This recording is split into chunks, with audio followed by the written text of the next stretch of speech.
Are you a patriot? Do you believe in your great country's values? And do you value fresh farm range produce over your own infant daughter's life? Then Beholder is the game for you. Developed by Warm Lamp Games and published by Alloware Entertainment, Beholder is an immersive 2.5D thriller. You play as Carl Stein, the newly appointed landlord of this apartment complex, and your mission is simple. Spy on your tenants and report any illegal activities to the ministry, and keep your great country's values in check, and also take care of your family or something, I don't know. Spoiler warning for the entire game ahead, I highly recommend you play it yourself first. It goes practically free on Steam sales. I'll get it out of the way right now to avoid gushing about it later. This game looks gorgeous. I seriously cannot get over how stylized and original this game looks. It looks like the Blob on a Benadryl trip, and I love it. Beholder takes place in this dystopian totalitarian world based on the book 1984 by George Orwell. The game even takes place in 1984, which is a cute little touch, but the main reason I bring this up is to exemplify that the art style does fit the world to a T. The character silhouettes in particular really boost the tension that comes with being the landlord, and having to judge your tenants on looks alone. Like, should I trust this doctor who is obviously wealthy due to his size and outfit? Or should I really judge this slim guy just because he looks shady to me? It really did make me second guess my decisions, as I'm used to games pulling the rug out from under me like this, and I was expecting Beholder to do the same. The sky is always grey and the weather's always shit. We never get told what country this game takes place in, but if I were to wager a guess, it would be Russia or England. It's important that I note that this game does in fact have different endings, and the actions that you do or don't take will have an effect on the story. This video recounts my first playthrough and impressions, but I did get every ending after the fact. More on that later. I don't handle time management in games very well, so do be warned that the run I describe here is probably the worst you can do, and looking back on it in retrospect, it wasn't that awful, but it's still really bad. The game begins with Carol and his family arriving at the apartment block, at the same time that the last owner is being carefully removed in this lovely animation. The game starts with a little tutorial teaching you how to move and spy on your tenants, but when all that is said and done, you're basically left to your own devices for the rest of the game. Time keeps moving and never stops, so you have to give Beholder your full attention if you seriously want to do well. But unfortunately for my tenants, I only want to do well for the ministry. Your first task from the ministry is to gather data and arrest this slimy guy called Jacob Manischek. This is still basically part of the tutorial since you have to arrest him. I caught him making drugs and rashing him out to the ministry, and this resulted in my first arrest of the playthrough.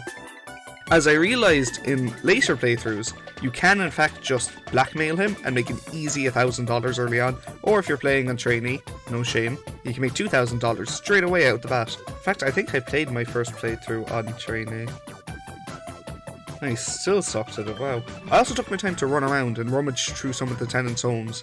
Since this game runs on a day and night cycle, every single tenant goes to work during the day, except for the ones who are unemployed, but they will usually hang around the kitchen, and then every single tenant goes to bed at night. Except for one, but she has insomnia and she still stays in her house, so you can't go in anyways. With Jacob gone, I decided to move in another tenant, a man by the name of Jones.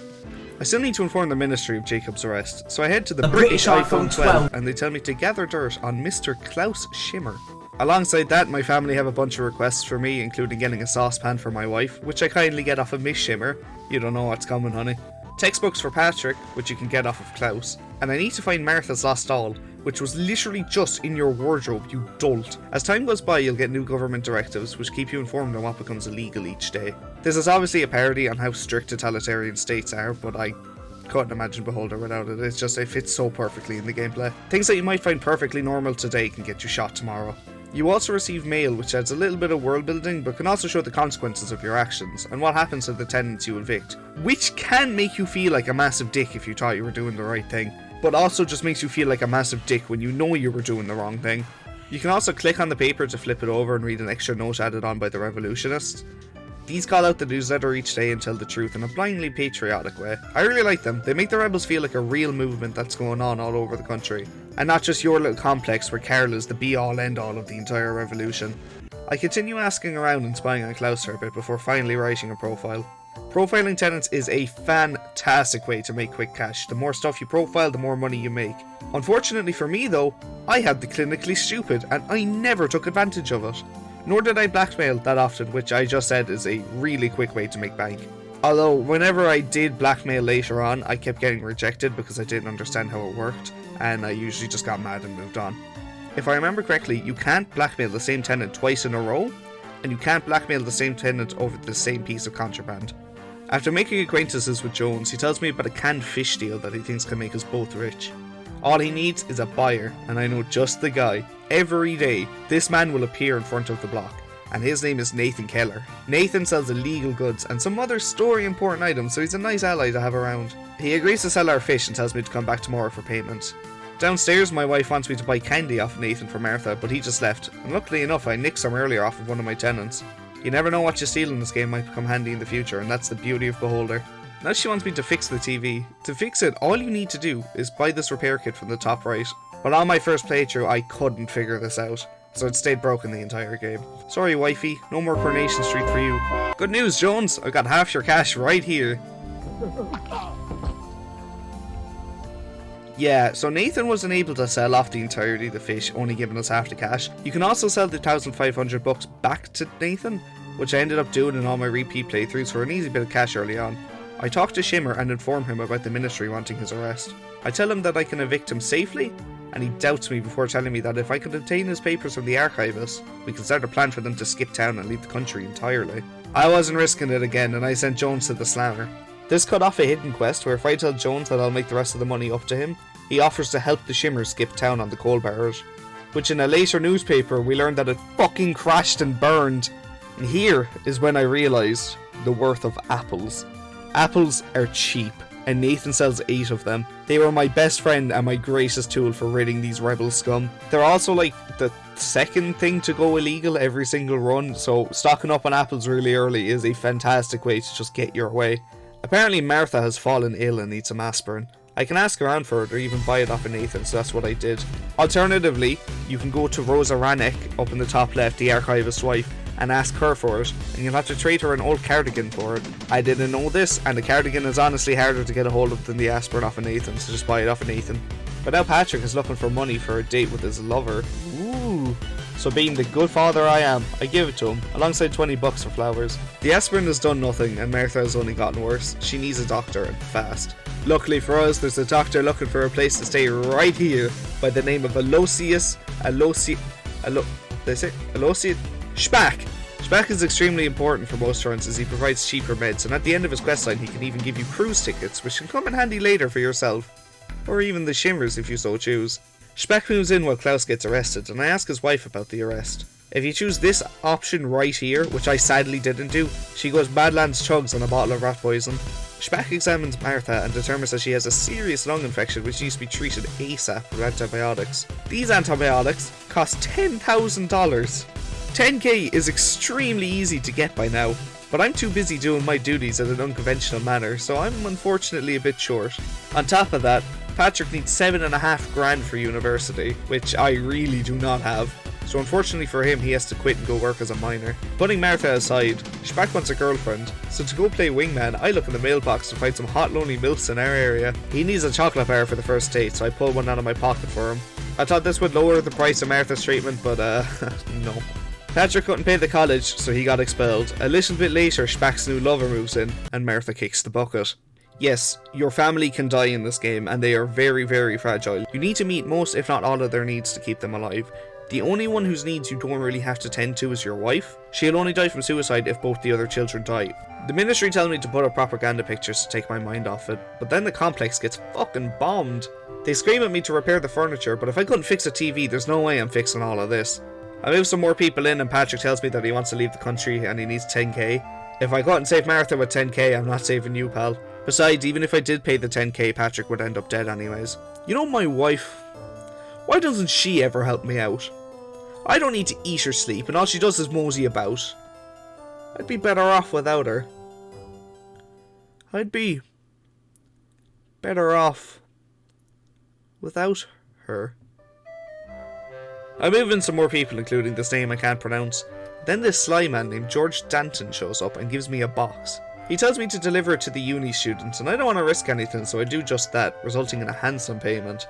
Then Patrick runs away from home and tries to pull a payday too. But bro didn't spec into dodge and ends up dead on the steps of a bank. Something inside of me here snapped. My family were all gone. I was surrounded by people I didn't like, and I had nothing to hold dear. It was time to start anew.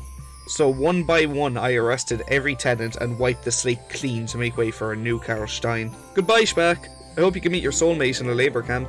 I move in my first 2 new friends, Leo, a winner of a lottery, and Antoine Grubik, an artist that the ministry want me to spy on. Leo is going to an important meeting and needs to look fresh, so I give him a blue tie, which is illegal at this moment in time, and I wanted it to result in him getting arrested, but it doesn't, sadly. I move in more people, including this handsome young draftee who totally isn't a murderer waiting to happen, and this sweet old lady. You also get this little voting gag in the paper which made me giggle. Leo asks Carol for advice on what to invest into, and an unknown voice on the phone earlier told me meat jelly, so I chose that. But if you choose berries and fruit, Leo will mail you 10k later on as a thank you. This saved my ass in later playthroughs. Antoine moves out and this parks outside. Yep, this truck blares propaganda 24 hours a day for 4 in-game days. There is ways to get rid of it, or even sabotage it, but I don't know why you'd want to do that. Unless you were one of those rebels. I have to move in a war hero named Ariel Johnson when, yep, the truck just fucking goes up in flames. The ministry asked me what happens, and being the honest man I am, I tell them that the rebels did it, because they asked me to change it, but I didn't, resulting in my arrest. They want me to find out who did it. Interacting with the truck, you can find a bomb part, so I went and planted this in a tenant's home and blamed it on them. But then the ministry tell me that there's a fucking bomb in the building. Where? I look all over for hours until I find it in the washing machine. What do I do with this? I rang the ministry in a panic, begging for help. They said to check the postbox for instructions. Okay, so I'll try one of these, but how do I defuse it? How do I defuse it? Round 2, I learned that it was still in the bathroom, so I head there and carefully cut the wires. 3rd time's the charm. 4th, and I finally got it. After all that, the ministry gave me a message saying that my final exam is coming in 5 days. It will determine if I've done my job well or not. Bruno Hemp from the beginning of the game waits outside the complex for these 5 days, and talking to him allows me to make contributions to the nation to save myself. The fact that it says I can save myself has me worried, but since I'm poor I know there's no changing destiny. I know deep down that I'm already boned, so I'm not going down unless I bring someone else with me. This woman named Urka and her daughter move in. I learned that she's working on a gas that zombifies people, turning them extremely patriotic, and her daughter suspiciously idolizing of the state. I feel like I could do something with this, so I snoop around their block and find foreign currency, which I then show to their daughter, and she can't believe it. Final troll complete, Carol. Let's just go wait for our call. Due to the efforts of hundreds and thousands of people like Carl Stein, the state machine kept growing and growing. The New Tomorrow movement was destroyed and all of its members arrested. Some of them died in the mines, the others perished while being punished or were executed. Their weak voices were drowned by a cacophony of mottos and slogans. Dissidence was exterminated without mercy, and the citizenry was of a single mind. No doubts, no reluctance, no unnecessary questions. Isn't that happiness? The war raged on for decades, grinding the people into a homogeneous, meaty pulp. Able-boiled youth died by thousands every day in the pointless massacre. And all technological, medical, and agricultural progress was sacrificed in the name of violence. The actions that you take will decide what endings you get, and I ultimately changed nothing, except for making Carol a depressed mess. But hey, cheer up, man. You saved the ministry. That's good for you, right? Right, Carol? Carol.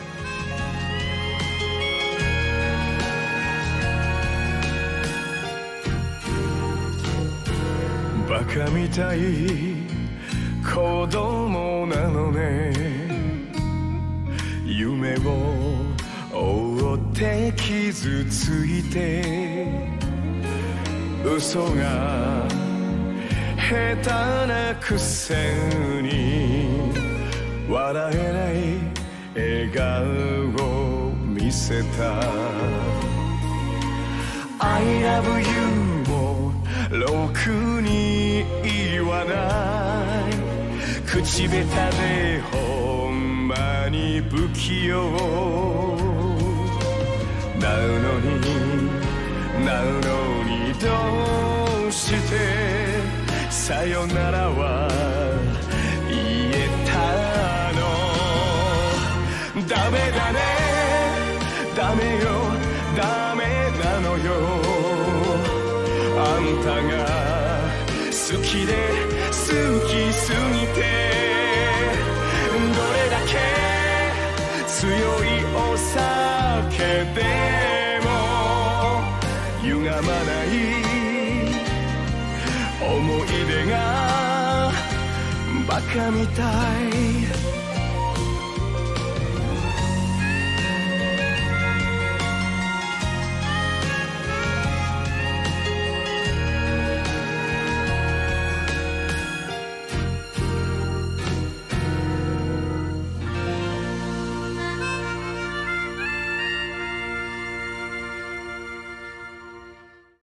Beholder is surely one of the most fun and immersive games I've ever had the pleasure in indulging in, even if I did play it like an absolute mongoloid.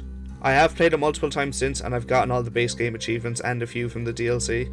Oh yeah, this game is DLC, I should probably talk about that. I'm not going to recount the DLC since it wasn't as interesting to me as the base game, and also because I don't want to spoil it in case someone does want to play it, even after I spoiled the entire base game. It follows the landlord that was there before Carol and why he got evicted as a result of the player's actions. This game controls surprisingly well and can be played with only the mouse, which is good for me so I can fuel my Mahjong addiction on the side. What doesn't run well is this game's optimization. It ran like butter with zero stutters, but holy Jesus Lord above my GPU got steamy. I have an RTX 3060 that usually peaks around 60 degrees playing VR games like Pavlov or Fallout 4 loaded with 300 mods. But base game Beholder pushed it to nearly 70 degrees Celsius. Maybe it's just a me problem, but for God's sake, it melted my damn chocolate bar that I had on my desk beside my PC. I'll never forgive you, Aloe. The OST is eargasm personified. There's one song that always plays in the background and it maintains a low dreary tone without ever getting annoying, unlike a certain other management game. It ramps up though when the police arrive into a bombastic show of force. I adore this OST, it's so good. Beholder has 2 sequels, both of which I cannot wait to play. I will definitely talk about 2 at a later date, but until then I'm just going to try and get all the achievements in one. Beholder 2 looks incredibly different, including being fully 3D, which seems like a massive step up. 3 on the other hand just looks like a return to basics, but I'll have to wait and see for myself. There's also an official and really entertaining short movie that was created with and acts as a nice companion piece for Beholder. It's just beautiful, there's not much more to say. If you still want to play this game, go do it. I've skimmed over basically everything in my run, and on my repeat runs where I get different endings, there's so much variation and intertwining of quests that it's insane. Like, you can take the cruise tickets off Shpak and give them to Patrick, then later with his girlfriend he wants to leave the country, and then you can use this to get Carol and the rest of the family to leave the country too, which leads into the best ending. It's super rewarding stuff. And here, I'll prove that I did get the best ending for Carol. It wasn't easy, but with enough playthroughs you can trivialise the hell out of Beholder, in a good way. So in essence, 9 out of 10. The game really made me feel like Carol Stein. We are truly 1984.